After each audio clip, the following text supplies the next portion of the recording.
Hello दोस्तों, स्वागत है आपका मेरे यूट्यूब चैनल इजहार में सॉल्यूशन में। और आज के इस वीडियो में हम लोग सॉल्व करने वाले हैं फोरियर ट्रांसफॉर्म की एक बहुत ही इम्पॉर्टेंट प्रॉब्लम। तो आइए देखते हैं। यहाँ पर एक क्वेश्चन दे रखा है, find the Fourier transform of the function, और ये फंक्शन गिवन है F X is equal to 1 when mod of X is less than A and 0 when X is greater than A, mod of X is greater than A. और फिर उसके बाद में इनका hence evaluate minus infinite to infinite sine A P cos P X upon P D P, ये एक integral find करना है। और दूसरे में कहा है ये एक और इंटीग्रल है, इसकी वैल्यू भी फाइंड करनी है, लिमिट 0 से infinite sine P upon P D P. तो इस क्वेश्चन में हम लोगों को 3 काम करने हैं। पहला तो हमें इस फंक्शन का फोरियर ट्रांसफॉर्म निकालना है, फिर हमें एक ये इवेलुएट करना है और एक ये इंटीग्रल इवेलुएट करना है। ठीक है, तो हम लोग सबसे पहले इस दिए हुए फंक्शन का फोरियर ट्रांसफॉर्म निकालेंगे।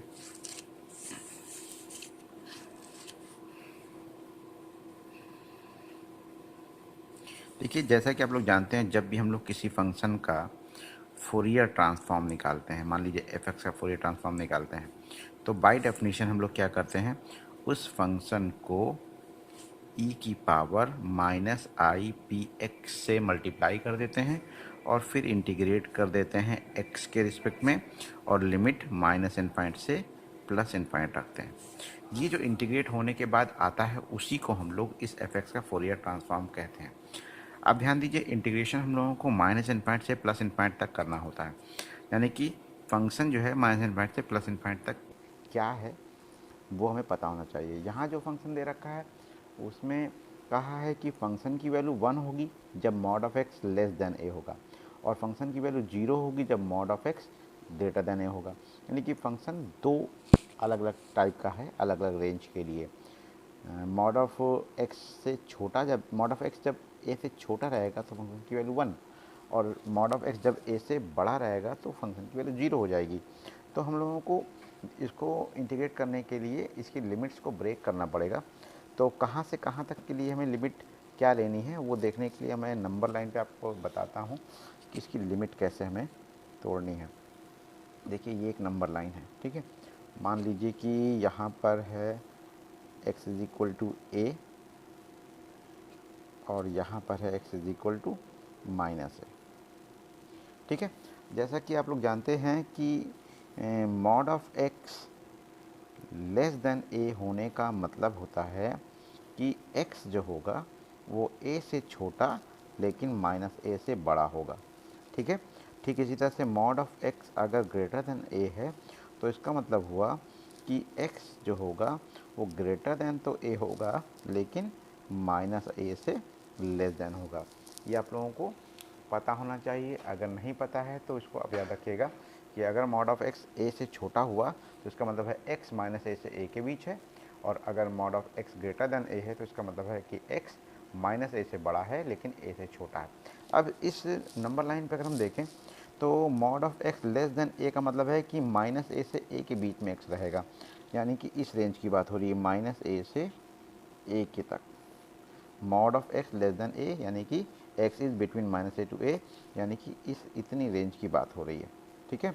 और जब mod of X greater than A होगा तो उसमें क्या होगा, एक्स ग्रेटर देन ए रहेगा, यानी कि एक्स ए से बड़ा रहेगा, यानी कि इस आगे की, यहाँ से आगे की बात हो रही है, राइट साइड में, कहाँ तक, इनफाइनाइट तक। और एक्स लेस देन माइनस ए है, यहाँ पर माइनस है, माइनस ए से छोटा, यानी कि लेफ़्ट में माइनस ए से छोटे की तरफ की हमें बात करनी है, कहाँ तक, माइनस इनफाइनाइट तक।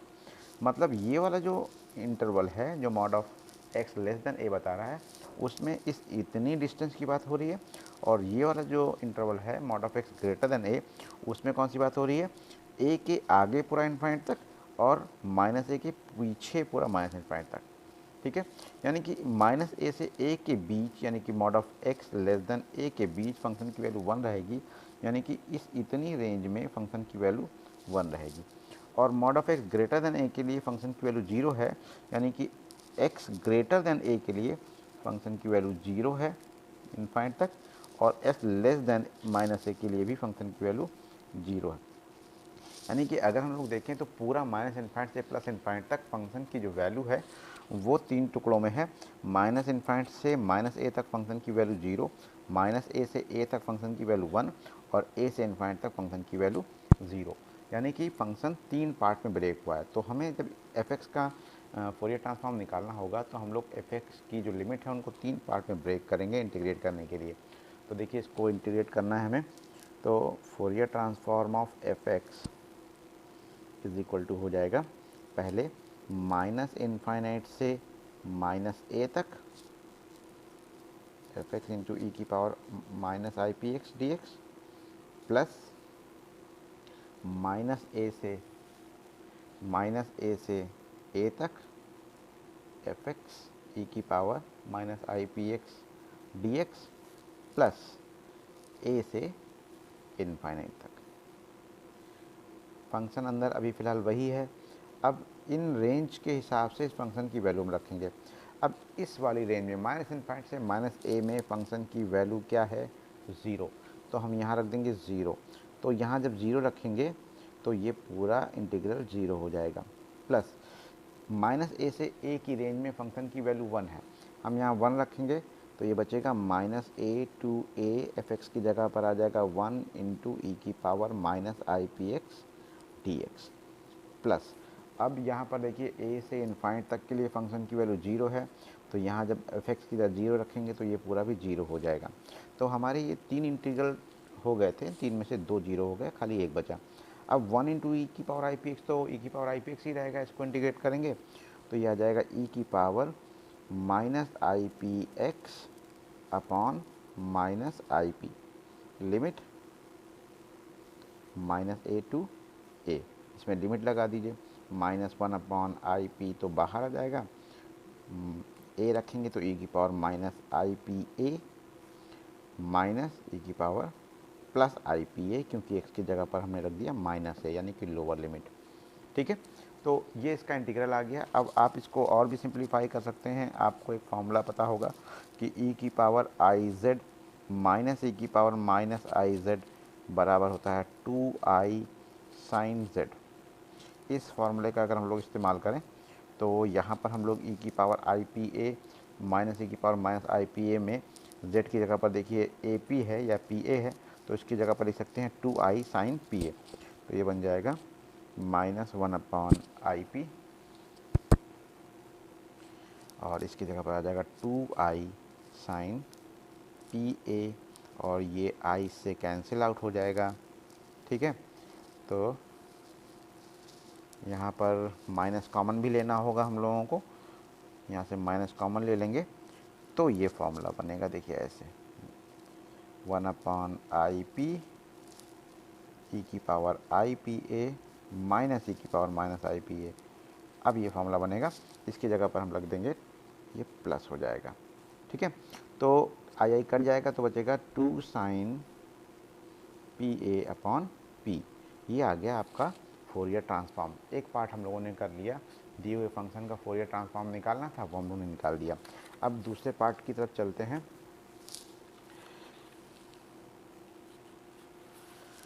देखिए दूसरे पार्ट में हम लोगों को ये इंटीग्रल चाहिए। इस इंटीग्रल पे अगर आप ध्यान देंगे तो आप देखेंगे कि इसमें जो इंटीग्रल है उसको हमें इंटीग्रेट करना है पी के रिस्पेक्ट में। पी के रिस्पेक्ट में इंटीग्रेट करने का मतलब हुआ कि हमें इन्वर्स फोरियर ट्रांसफॉर्म निकालना होगा, क्योंकि इन्वर्स फोरियर ट्रांसफॉर्म में ही हम लोग पी के रिस्पेक्ट में इंटीग्रेट करते हैं। और अभी अभी हम लोगों ने निकाला है फोरियर ट्रांसफॉर्म। हम लोगों ने क्या निकाला था कि अगर एफ एक्स का फोरियर ट्रांसफॉर्म निकालें इस दिए हुए एफ एक्स का, तो वो हमारा आया था, क्या आया था अभी हम लोगों ने किया था 2 साइन पी अपॉन पी। तो अभी हम लोगों ने किया है इस फंक्शन का फोरियर ट्रांसफॉर्म, तो 2 sine P A upon P ये आया था। ठीक है, अब हम लोगों को जो चाहिए उसमें पी के रिस्पेक्ट में इंटीग्रेट किया जा रहा है, मतलब हम लोगों को इन्वर्स फोरियर ट्रांसफॉर्म चाहिए। ठीक है, तो हम लोग क्या करेंगे, इसमें से जो फोरियर ट्रांसफॉर्म है इसको हटा के उधर भेज दें अगर, तो F X is equal to हो जाएगा inverse Fourier transform of 2 sine P A upon P. बात समझ में आ रही है? हमने क्या किया, फोरियर को हटाया, उधर इन्वर्स फोरियर लगा दिया। ठीक है, तो एफ एक्स तो इधर ऐसे ही है, उधर हम इसका इन्वर्स फोरियर निकालेंगे। और आपको पता है जब भी हम लोग किसी फंक्शन का इन्वर्स फोरियर ट्रांसफॉर्म निकालते हैं तो बाय डेफिनेशन क्या होता है, 1/2 पाई integration minus infinite to plus infinite दिया हुआ फंक्शन जिसका भी हमें इन्वर्स फोरियर निकालना है वो फंक्शन लिख लेते हैं, इनटू ई की power minus I P x कर देते हैं और पी के रिस्पेक्ट में इंटीग्रेट कर देते हैं। तो ये आ जाता है इस दिए हुए फंक्शन का इन्वर्स फोरियर ट्रांसफॉर्म।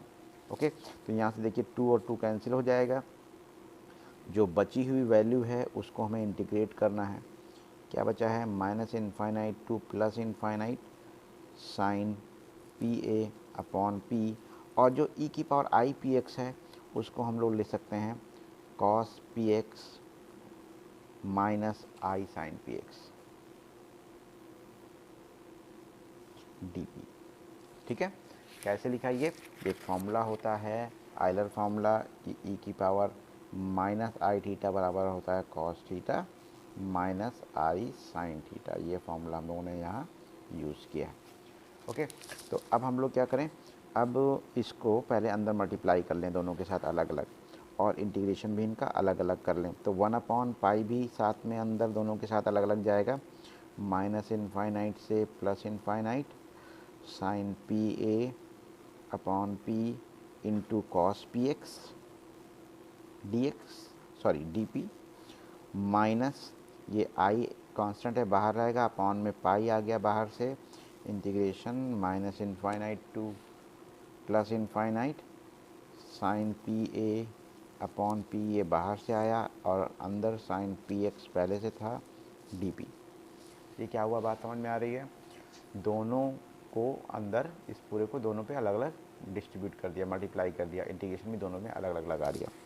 ठीक है, अब यहाँ पर देखिए ये जो हमारे पास दो इंटीग्रेशन बचे हैं, दो इंटीग्रल जो बचे हैं हमारे पास, उन पर अगर आप ध्यान देंगे तो ये जो सेकंड वाला है, सेकंड वाला जो है उसमें आप देखिए वो एक ऑड फंक्शन है। ऑड फंक्शन समझते हैं कि अगर कोई फंक्शन ऐसा हो जिसमें हम लोग एक्स की जगह पर माइनस एक्स रख दें और फंक्शन जो है वो वही रहे लेकिन बाहर माइनस सिर्फ आ जाए, तो मुझे कहते हैं ऑड फंक्शन।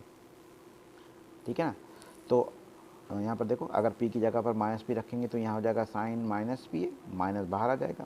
यहाँ p की जगह माइनस पी रखेंगे तो sine minus theta minus sine theta होता है, इसमें से भी माइनस बाहर आएगा, तो बाहर दो माइनस हो जाएंगे। और जब p की जगह पर माइनस पी रखेंगे तो नीचे भी माइनस पी रखेंगे, तो नीचे माइनस रखेंगे तो वो माइनस और दो माइनस ऊपर वाले मिलके क्या हो जाएंगे, प्लस इंटू ऊपर माइनस माइनस प्लस और अपॉन में फिर माइनस, तो मिला के पूरा माइनस में आएगा। फंक्शन वही रहेगा, बाहर पूरे के साथ माइनस आ जाएगा, ठीक ऐसे फंक्शन की तरह। तो ये एक ऑड फंक्शन बन जाएगा। और ऑड फंक्शन को आप जानते हैं कि अगर उसमें लिमिट माइनस ए से ए हो, एफ एक्स डी एक्स एक ऑड फंक्शन है, तो उस इंटीग्रल की वैल्यू 0 हो जाती है। ये एक डिफिनिट इंटीग्रल की प्रॉपर्टी होती है। अगर फंक्शन ऑड फंक्शन है, लिमिट माइनस ए से ए है, तो एफ एक्स डी एक्स बराबर 0 होता है। ठीक, तो ये जो सेकंड वाला इंटीग्रल है ये पूरा क्या हो जाएगा, 0 हो जाएगा। क्यों 0 हो जाएगा, क्योंकि इसका जो इंटीग्रेंड है, ये जो फंक्शन है ये पूरा का पूरा ऑड फंक्शन है, इसलिए 0 हो जाएगा। तो हमारे पास जो बचेगा और वो क्या होगा, राइट हैंड साइड में ये इंटीग्रल बचेगा, लेफ्ट में ये फंक्शन चल ही रहा था, तो आ जाएगा 1/पाई minus infinite to plus infinite sine P A into cos P X upon P D P. और अगर हम इस पाई को इधर भेज दें तो ये हो जाएगा minus infinite to plus infinite sine P A cos P X upon P D P. और बराबर में हमारे पास बच रहा है पाई इंटू एफ एक्स। अब आप लेफ्ट हैंड साइड देखिए, ये वही इंटीग्रल है जो रिक्वायर्ड था, यानी कि जो हमें निकालना था। यहाँ देखिए ये हम लोगों को यही इंटीग्रल तो निकालना था, है ना।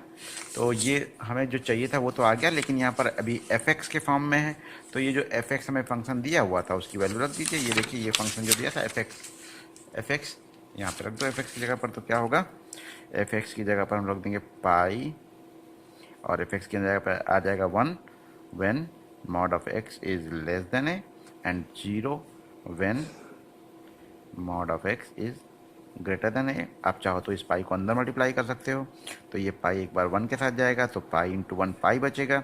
मॉड ऑफ एक्स जब लेस देन ए हो, और पाई इंटू 0 तो ये तो 0 ही रहेगा। मॉड ऑफ एक्स जब ए से बड़ा हो, यानी कि इस इंटीग्रल की वैल्यू जो है वो भी दो पार्ट में ही आएगी। जब मॉड ऑफ एक्स ए से छोटा रहेगा तो इसका आंसर आएगा पाई, और मॉड ऑफ एक्स जब ए से बड़ा रहेगा तो इस इंटीग्रल की वैल्यू आएगी 0।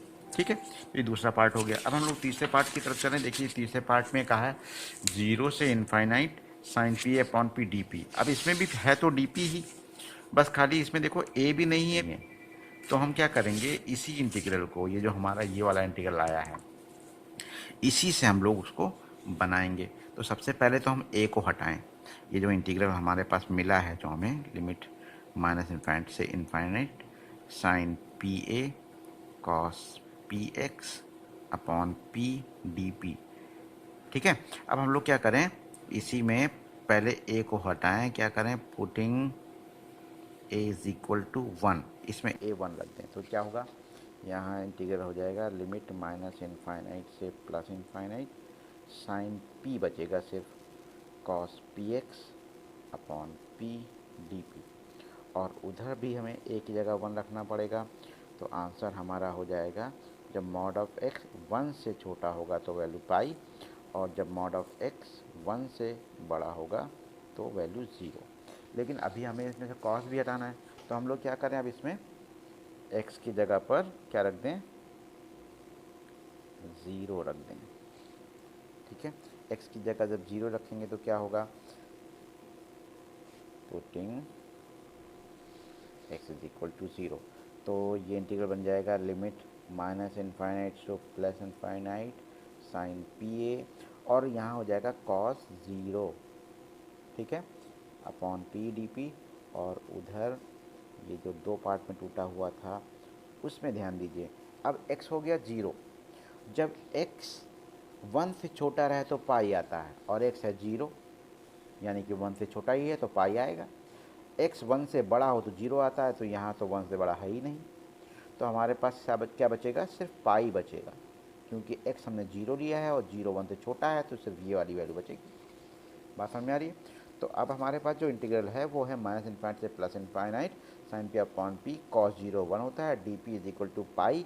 लेकिन जो हमें लाना था उस पर ध्यान दीजिए, उसमें यहाँ पर 0 से इनफाइनाइट था, और हमारा जो आ रहा है वो माइनस इनफाइनाइट से प्लस इनफाइनाइट है। उसके लिए क्या करें भाई, उसके लिए भी कुछ नहीं करना है। अभी मैंने आपको इवन फंक्शन और फंक्शन के बारे में बताया था, तो पहले तो हम इसको ऐसे लिख देते हैं, लिमिट माइनस इनफाइनाइट से plus infinite sine P upon P cos 0 होता है 1, तो यहाँ बचा डी पी, उधर बचा पाई। ठीक, अब ध्यान दीजिए, जैसे डिफरेंट इंटीग्रल की अभी एक मैंने प्रॉपर्टी आपको बताई थी कि अगर फंक्शन इवन फंक्शन हो, यानी कि x की जगह पर माइनस एक्स रखने पर अगर फंक्शन में कोई चेंज ना आए, बाहर माइनस भी ना आए, तो हम इसको कहते हैं इवन फंक्शन। ठीक है, अब अगर फंक्शन इवन फंक्शन हो तो डिफरेंट इंटीग्रल की प्रॉपर्टी होती है कि अगर लिमिट माइनस ए से ए हो और उसको इंटीग्रेट किया जा रहा हो तो उसकी वैल्यू आ जाती है 2 limit 0 to A F X D x.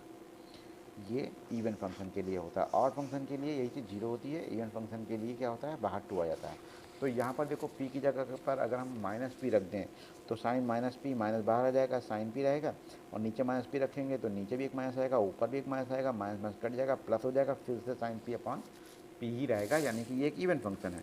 Even function है तो इसमें 2 बाहर आ जाएगा, यही वाली प्रॉपर्टी का यूज़ कर लेंगे। लिमिट 0 से इनफाइनाइट हो जाएगी, sine P upon P D P is equal to pi, इस 2 को अपॉन में कर लेंगे, लिमिट हो जाएगी 0 से infinite sine P upon P D P is equal to pi by 2। ये हमारा रिक्वायर्ड इंटीग्रल आ गया, ये दूसरे वाले पार्ट का आंसर आ गया। ठीक है, ये इस तरह से करना है। तो बहुत इंपॉर्टेंट क्वेश्चन है, थोड़ा सा आप लोग इसको 1-2 बार लगाएंगे तो बहुत आसानी से आ जाएगा। ठीक है, और आगे भी हम लोग कुछ ऐसे इंपॉर्टेंट क्वेश्चन करेंगे। ठीक है, आज के लिए इतना ही, थैंक यू।